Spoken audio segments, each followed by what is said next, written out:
welcome to All Steelers Talk, your home for everything Pittsburgh Steelers, presented by allsteelers.com. What is up, Steelers Nation? Thank you so much for jumping on to another episode of All Steelers Talk. I'm Noah Strackbine, joined every Monday and Wednesday by my main man, Steven Thompson. Find us on youtube.com/All Steelers Talk and subscribe anywhere you get your podcast today.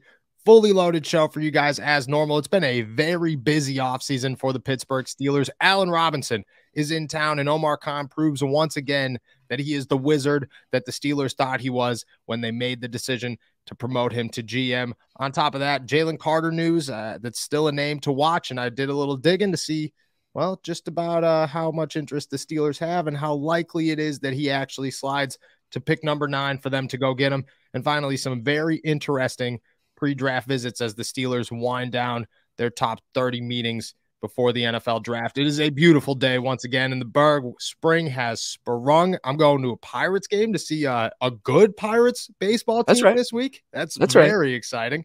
Wait, when are you going? Friday. Oh, okay, I'm going Thursday.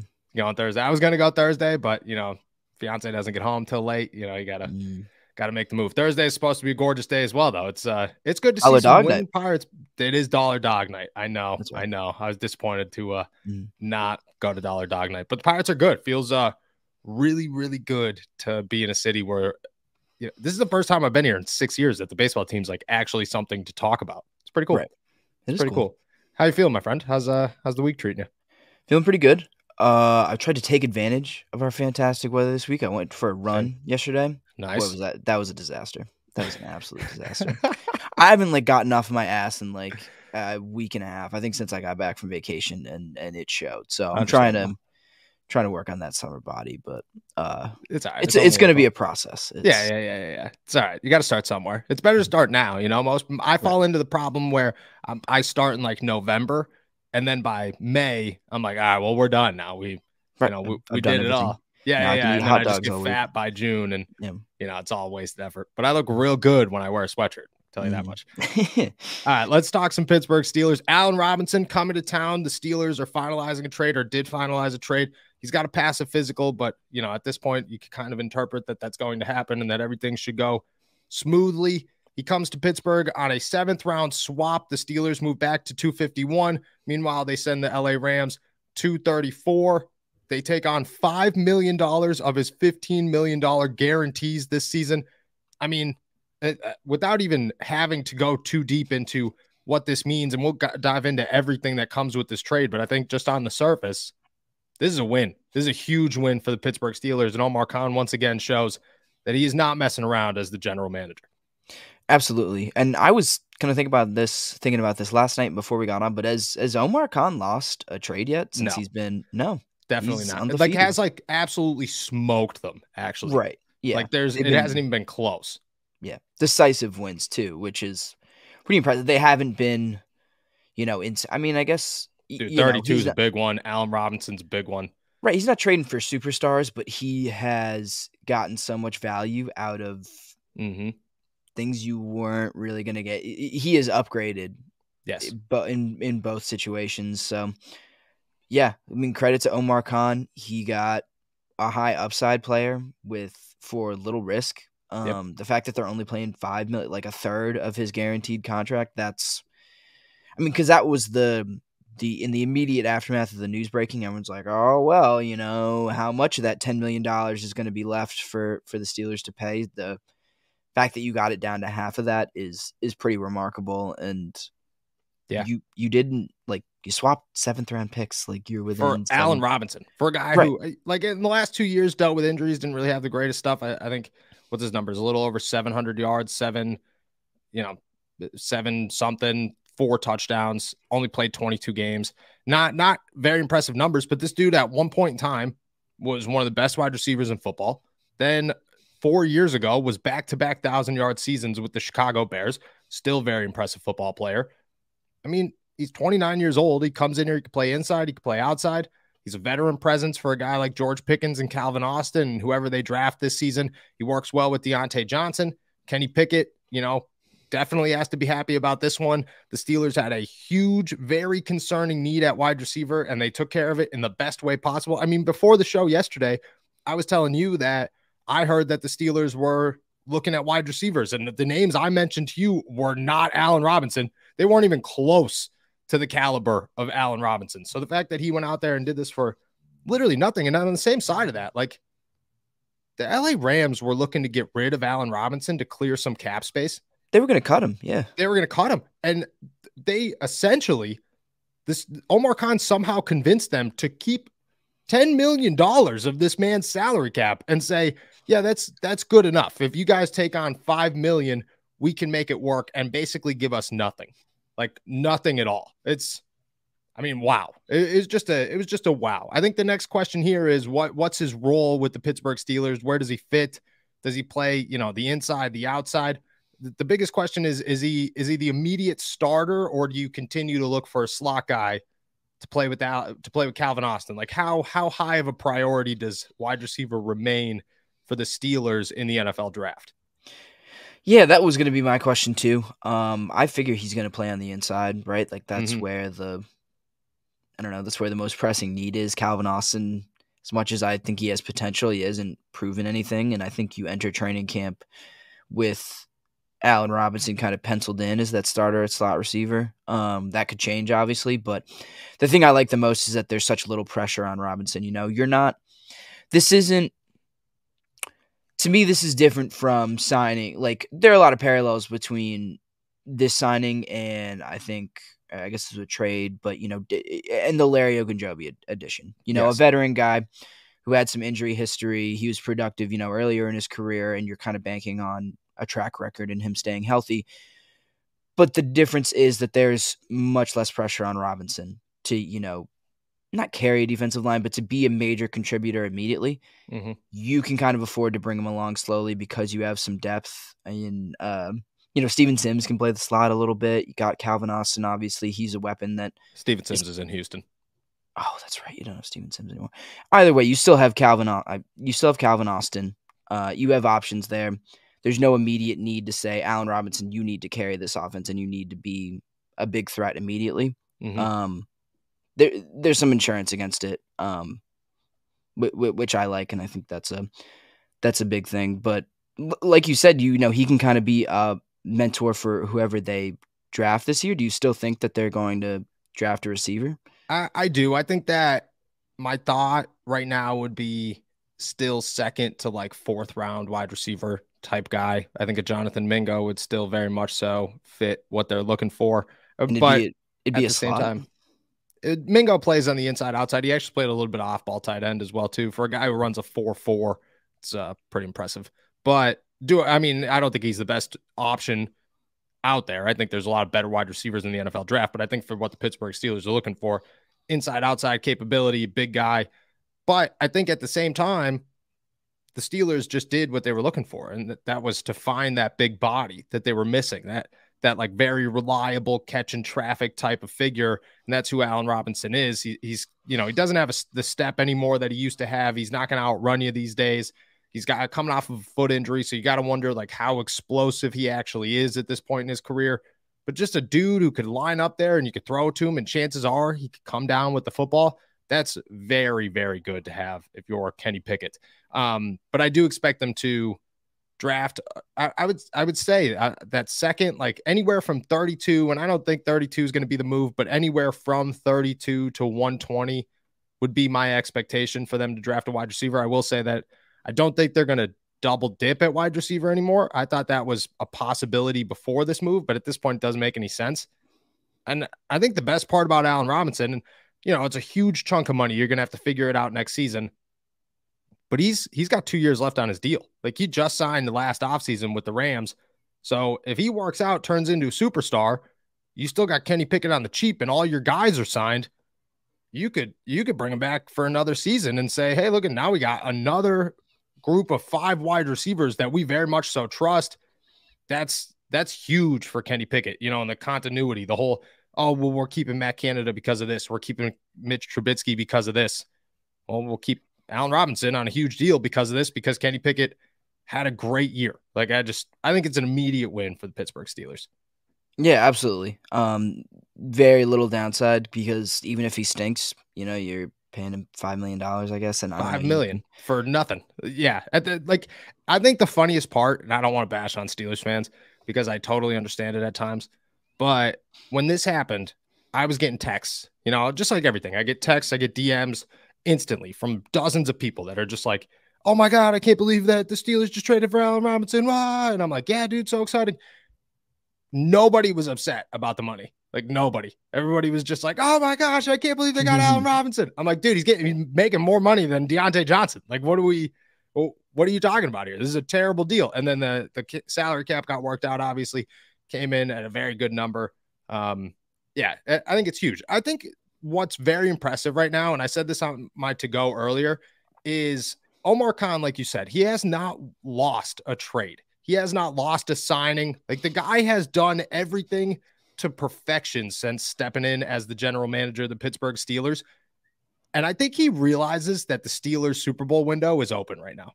Like he's that new breed of general manager. He sees that, the NFL is very trendy and it always follows trends. And the Philadelphia Eagles were the last team to follow this trend where you have a quarterback who's young, who's on a rookie deal. You could sign a bunch of veterans around him and really bulk up the team. And as long as you bulk up that team around him, you allow him to do whatever he needs to do. I'm not saying that the Steelers are going to go win a Super Bowl. We talked about this before. I don't think they're going to go win a Super Bowl this year. But with every single move they've made, it is aligned with, well, we could go win a Super Bowl this year. Like last year it was like, okay, plug and play, rebuild, have a good team in case Mitch Trubisky actually turns out to be something, be safe, see what you have in a lot of guys like Kevin Dotson, Dan Moore Jr., Najee, Deontay Johnson, Pat Freiermuth, a lot of these guys. This year it was Devin Bush, Robert Spillane, Ahkello Witherspoon. This year it was, no, we're not taking any chances. We're going to bulk up this team as much as possible. We're going to have some proven commodities. And if we have the team, if we have the quarterback and we have the offense and we have the coaching staff and we have the superstars to go win a Super Bowl, the rest of this team is going to be put together to go win a Super Bowl. And again, I don't think that's going to happen, but I got to give Omar Khan a ton of credit because that guy definitely sees the vision. And I think in years past, Kevin Colbert would have been very nonchalant about putting a team together and wasting money and bringing in too many veterans. And this year it's just like, nope, this is a need. Let's go fill it. Let's get the best player we could possibly fill it.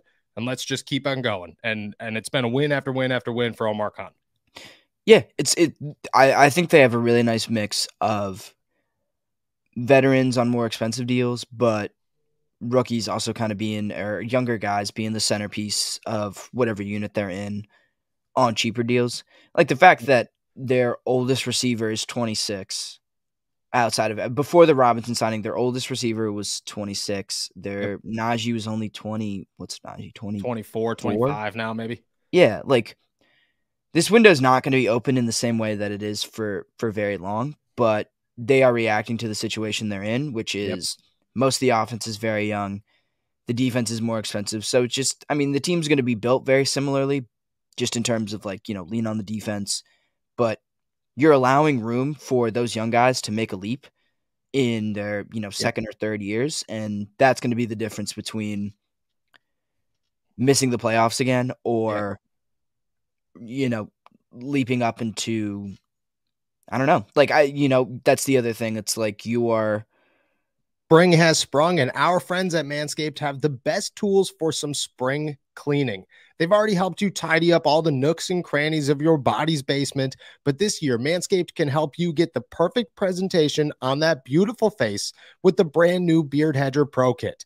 Make sure you look your best this spring by using our code STEELERS20 to get 20% off and free shipping at manscaped.com. It's time to tame your mane with the Beard Hedger Pro Kit. The sun is peeking back out, which means you'll have to show off your face in the daylight once again.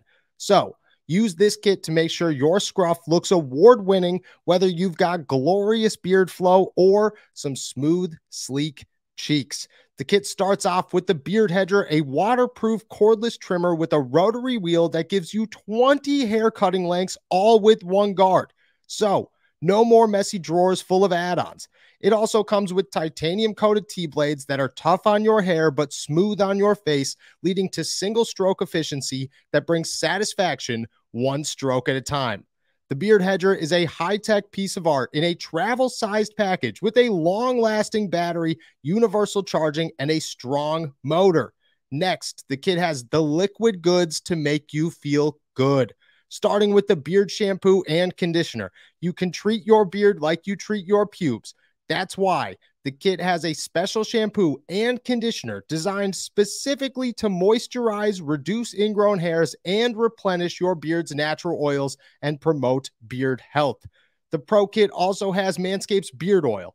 The nutrient-infused oil relieves dryness both on the beard and the skin beneath, while still adding a little shimmer and shine to liven up your look. And cap it off with the Beard Balm, a pomade that shapes, styles, and moisturizes, bringing the amazing scent of fresh eucalyptus, rosemary, and lavender essential oils. Not to mention the Beard Hedger Pro Kit comes with 3 free gifts, a beard brush, a comb, and scissors to ensure your beard is ready to impress. Save 20% off and free shipping with our code Steelers20 at manscaped.com. That's 20% off and free shipping with our code Steelers20 at manscaped.com. Focus on the face and use the Beard Hedger Pro Kit for the cleanest look in the game. You can kind of dream a little bit more. Yes, this exactly. year. And you can say, oh, well, there's a way that they could compete for the division or, make it to the conference championship game. Like, those avenues are much more open now than they were last year, sort of just by time, but also through these moves that Omar Khan made. Yeah, and time is the biggest thing in the NFL. Like, there's a life cycle to the NFL. The Steelers were at the end of it. They took their time and rebuilt, and the Steelers do it better than everybody else. We already talked about that. Most teams would have struggled. There's a lot of teams that are struggling now that are still trying to get out of that rebuild stage. The Steelers did it in a season, and that season they went 9-8. So that's pretty impressive. But just like you said, like last year, it was impossible to see this team having success. It was, there was a cap, and that cap was very low. And as much as people wanted to hype it up and say, oh, what if this happens? And what if this happens? You knew where the ceiling was. This year, it's like, we don't really know where that ceiling is. Like, if the Steelers went on a run and somehow, had some magical victory over the Cincinnati Bengals or the Kansas City Chiefs in the playoffs, like, people would be losing their minds, but you'd be like, that's what they're supposed to do right now. That's where the Steelers are currently in their life cycle, is they have a second-year quarterback who hopefully turns into something great, and they have a very young team with some superstars and some up-and-coming superstars. I mean, we don't even know what we're going to get out of George Pickens this season. You don't know how much better Deontay Johnson's going to be when he has a quarterback who could actually throw him touchdowns. Pat Fryermuth's taken another year. Najee Harris has an offensive line that looks a lot better than a year ago. I mean, it just like you said, there is routes to a very successful and exciting season for the Pittsburgh Steelers. Last year, those routes were not there. So again, shout out to Omar Khan. The dude's smoking this job, man. Like, I can't wait I'm very excited to see him on Monday. We're going to the pre-draft press conference, and I don't even know if I'm going to have a question. I might just be like, hey, look do you know how good you're doing right now as a general manager of the Pittsburgh Steelers? Like, do you realize how well you are at your job? So shout out Omar. I expect more wins to come in the near future. All right, next thing I want to talk about, Jalen Carter. We talked about him on Monday. There's a rumor going around that the Steelers are ready to trade up for him at 9. I think that number is specifically 9 because the Chicago Bears and them have had conversations. So you don't know if it's just because that report has come out and that's just the number that people have set themselves up in their mind, or if they're willing to and had conversations with other teams to kind of move up a little bit closer. What I've done is I've reached out to as many people as I could around the league to try to get a scoop on where those within the top 10 have Jalen Carter going in the draft. Drew Rosenhaus's agent has obviously been very, persistent of he's going in the top 10. He's a top 10 pick. We're not even worried about it. He's met with everybody from 5 to 10, including the Chicago Bears. So what I got is there is almost no chance he's making it to 9. The number that has been very persistent in my, research and talking to sources around the league and people familiar with different teams around the league is that the Seattle Seahawks are almost all in on this guy, that they have a very hard time believing. Everybody else has a very hard time believing that he's going to fall past 5. If they do, they're ready for it. But everybody expects Pete Carroll and the Seahawks to be the team that goes after him. apparently Pete Carroll loved this guy, and he doesn't see any issues with his off the field stuff, and thinks that he could turn him into something. And I kind of agree. Like, if there's a coach in the NFL, I think it's Mike Tomlin, but I think a number 2 would definitely be Pete Carroll. Like, that's a good name to bring in here and kind of keep things quiet, keep the drama down, so on and so forth.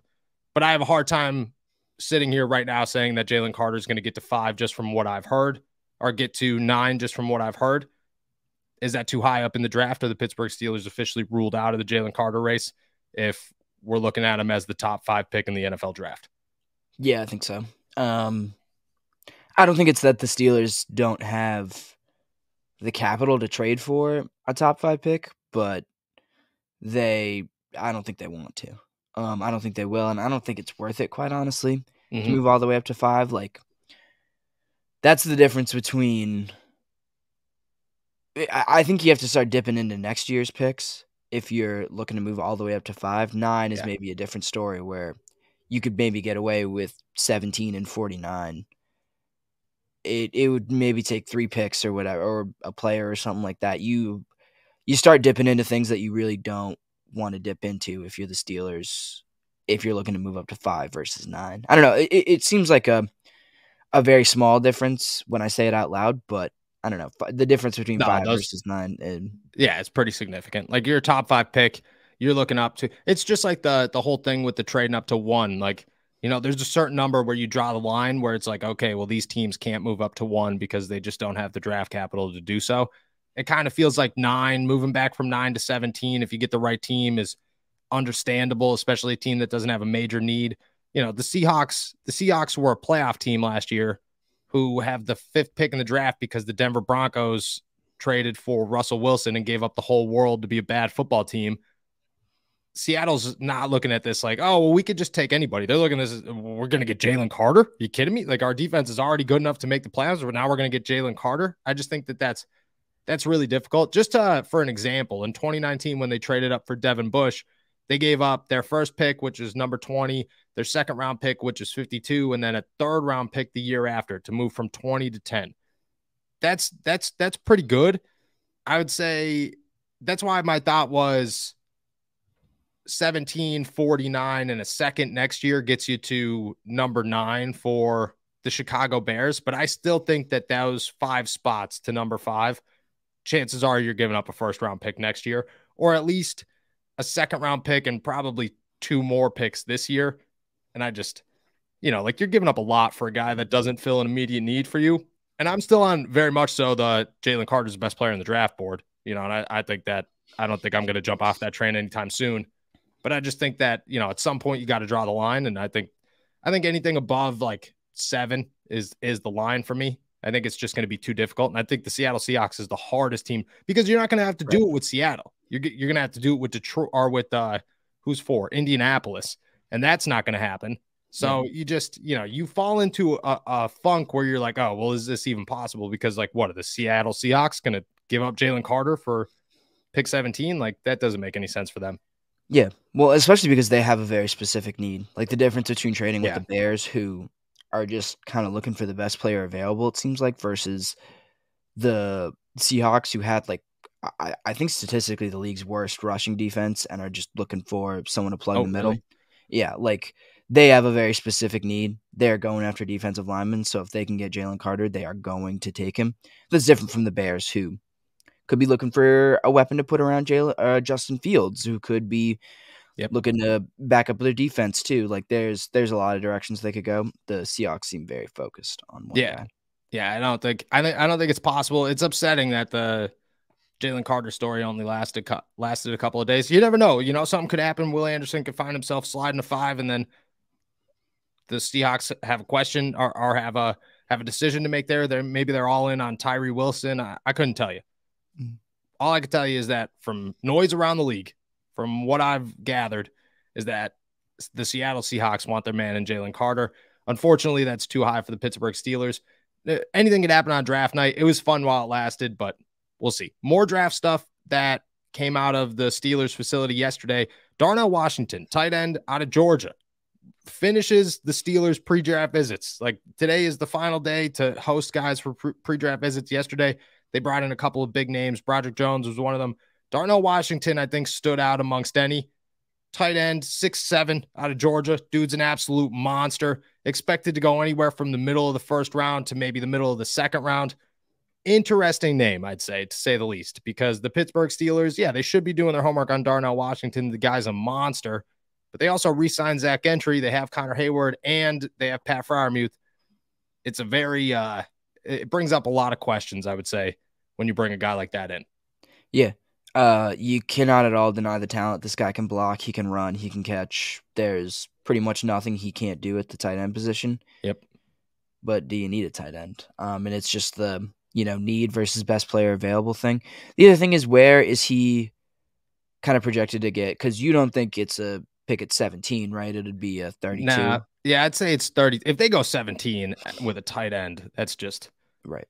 Questionable. But I think if he slides to 32, that's a decision that you could have, or a conversation that you could have depending on who's there. Is there a corner? Is your guy Keely Ringo still there? Is Tyreek Stevenson still on the board? Is Darnell Wright still there? Who did you pick at 17? A lot of questions, right? Did Jordan Addison slide? Did Josh Downs slide? Did Zay Flowers slide? A lot of questions. But I still in the grand scheme of all those guys, don't you think that Darnell Washington might be better than some of the names? I think he's better than most of the names I just mentioned.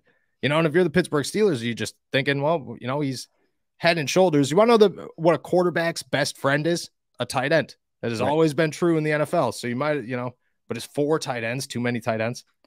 Yeah, and I was going to say Darnell Washington might be better than all of them that the Steelers he's definitely. That's the thing, is you're going to add such controversy to the Pat Freiermuth saga in Pittsburgh that you're just like they'd both have to be on the field at all times. Right. Or you're trading Pat Freiermuth, or or you're trading Pat Freiermuth. I also do wonder if this is kind of misdirection. Like if they're thinking about trading back with 32 or something like that, and they're trying to show the league like, ooh, look, we're going after Darnell Washington. We're interested. We're going to snatch him up before you guys want him. True. And they're trying to maybe wiggle something out of that 32nd pick, but I don't know. That seems less likely than the idea that they're just doing their homework on a good player. Yeah. Maybe they called Broderick Jones and he was just hanging out with Darnell Washington. And they're like, oh, all right, well, bring him with you too. We'll just have, host both of you guys, just come on through. We'll send in the paperwork tomorrow.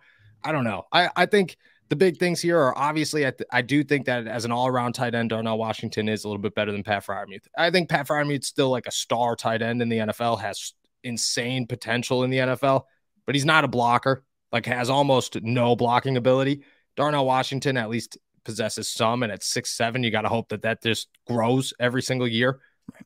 But at the same time, could you look at this and say, well, maybe you just get rid of Zach Gentry, maybe just cut your ties there, or like we've said, and Connor Hayward, I've tossed it out there, and maybe I'm going to toss it out there again. Connor Hayward moves back to fullback, and he takes over the Derek Watt situation, and then Zach Gentry is your third tight end with Darnell Washington and Pat Freiermuth as your 1 and 2. That's not terrible. Here's the big question. If you're there at 32 and you didn't draft a tackle, say you drafted a corner with your first pick, corners off the board, are you comfortable as the Pittsburgh Steelers, or even talking about the Pittsburgh Steelers, saying that Darnell Washington is a better move than DeJuan Jones or Darnell Wright or any of those guys that could fill that hole for you at left tackle or right tackle compared to adding another tight end? I don't know. Well, I don't think so, quite honestly, because in terms of what's the correct word for this? But just their relative talent level. Mm-hmm. Is DeJuan Jones that much, is Darnell Wright that much better than what DeJuan Jones could be? At a position of need. There's a matrix of, best player available versus meeting need. And while Darnell Wright might be more talented, he's not filling a need versus DeJuan Jones. I think there's not a big enough gap in talent to justify the gap in need, if that makes sense, With those two, or with Darnell Washington? Darnell Washington. Sorry, that's what I meant. Gotcha. I meant. The Darnells are confusing me. Right, does that make sense? I think that they could they would be better off drafting a DeJuan Jones who fills a need. Maybe as a pure prospect is maybe a little bit worse than Darnell Washington, but addresses a position of bigger need for them. I feel like that's a better move than reaching for a player that you don't really need, but who's really good. Yeah, I kind of feel the same way. Like you'd have to really convince me that drafting a tight end made any sense for the Steelers right now. Like well, in that it moves the needle for them next year, I think. Yeah. Like does this, or even 2 years from now? Because I wouldn't assume that Darnell Wright or DeJuan Jones is going to come in here and start, but they add future potential. Like that's possibly the future of that position. But at the same time, let me ask this: if you're the Steelers and you're looking at that and you're sitting there at 32 and you're thinking, well, Darnell Washington's here and this guy could be a superstar tight end and could be our superstar tight end with Pat Freiermuth, and maybe we could just go get a left tackle next season. Does that change your thought at all? Because like I think then the argument is, do you take a guy that's a project at left tackle and hope that he turns into something over Darnell Washington, who's probably a proven asset at tight end already, even if tight end doesn't really move the needle in the NFL? Well, I think you would take Darnell Washington over a project tight end, but I feel like they're more... No, project left tackle. Oh, left tackle. Sorry. Yeah, project left tackle. Still, like I think you would take Darnell Washington over a project left tackle, but I don't know. Is DeJuan Jones a project? In my eyes, yeah. I don't think he's a left tackle right now. I think he's got the possibility. But same with Darnell Wright. Like I don't think Darnell Wright is a starting left tackle right now. Oh yeah. I think they're both right tackles. But like then you go into the situation of, okay, like does Chooks and DeJuan Jones compete? And if Chooks loses, does he go to the left side? Or, like then you're getting crazy with all the moves that are going to happen. I think it makes things very confusing. Whereas if maybe you wait, and I'm not saying like, if I'm doing a mock draft, I'm not taking Darnell Washington is not in my mock draft, and he won't be in any of my mock drafts from here until the draft. But if the Steelers are showing some interest and they're sitting there, they did it with Pat Freiermuth 2 years ago, where Pat Freiermuth was not a need whatsoever. They needed a left tackle and they needed a left guard. You want to know what they went with? They went with Pat Freiermuth in the second round over both of them, and they ended up with Kendrick Green and Dan Moore Jr. Maybe that teaches them a lesson, but at the same time, maybe it just shows us like, hey, we care less, man. If Darnell Washington's there, we're going to take him because, Kenny Pickett needs a tight end, needs another tight end. We need to throw screens to somebody that's not Zach Gentry. Yeah. I don't know. Yeah, I don't know. Does Kenny Pickett need a tight end? Like, I don't think so. I don't think so. I think that all tight ends help. I think a passing tight end certainly, or a blocking tight end certainly helps, but I don't know if you necessarily need one. I don't think you need anything on the offense except for, I think you need a left tackle, but I don't think you're going to get one. So let's switch it up. Let's do that too. If say the Steelers draft, say they somehow land Broderick Jones, Paris Johnson, Peter Skoronski in the first round, Darnell Wright over some of these second round 32 pick tight end or cornerbacks. Like you got to think at that point, like Manuel Forbes is probably still on the board. Keely Ringo is probably still on the board. Tyreek Stevenson might still be on the board. Clark Phillips is probably still on the board. Cam Smith, Julius Brents, they're all still there. Does that change the needle? Does that change? Well, maybe you just go best player available in Darnell Wright or Darnell Washington. Yeah, I think as long as landing one of those top tackles early doesn't compromise the 49th pick. Yeah, you can go get a corner with that 49th pick and take a shot on Darnell Wright. Or Darnell. I know. Darnell. Too many Darnells. Too many Darnells with almost the same last name. It's just not even. Too many Darnell W's out there. Yeah. But yeah, then you can absolutely take a shot. I think you're much more comfortable taking a shot on Washington at 32, knowing that you have some insurance at 49. So, if we screw this one up, we still have a second round pick that we can play around with and get a good player with. I think so too. I think that changes a lot of things, especially because they love Keely Ringo the way that we've seen them love Keely Ringo. And I don't think Keely Ringo is the 32nd pick in the draft. I think he might be the 49th pick in the draft, but the way that's just insane to me. Like, how is that guy dropped so hard for? I don't know. Happens every draft period, every single one. That's how, Chase Claypool was you know, he was a guy that some people were like, oh, this guy's a first-round draft pick. And so other people were like, oh, he's a third-round draft pick. And that's just, you know, Tyreek Stevenson climbs, Julius Brents. I mean, we were at the Senior Bowl being like, Julius Brents might be the first pick in the draft. Like he could be 17. You know, just I don't know. I don't know how it all works. I don't know how the evaluations break things down, but Kelee Ringo slide, and I think definitely benefits the Pittsburgh Steelers because they could just, even at that point, like if he's there and you go Washington at 32 and then like by 40, you're like, well, you know, we should probably go get him. What are you giving up to move up 9 picks? Nothing. You're giving up 49 and maybe like a 4th or a 5th round pick next year, which the Steelers toss around like crazy. Like they could care less about 4th and 5th round picks. I think maybe that moves. I don't know. Very interesting name to come in here for a pre-draft visit. Somebody that I would keep your eye on if I'm a Pittsburgh Steelers fan as we get closer to the NFL draft.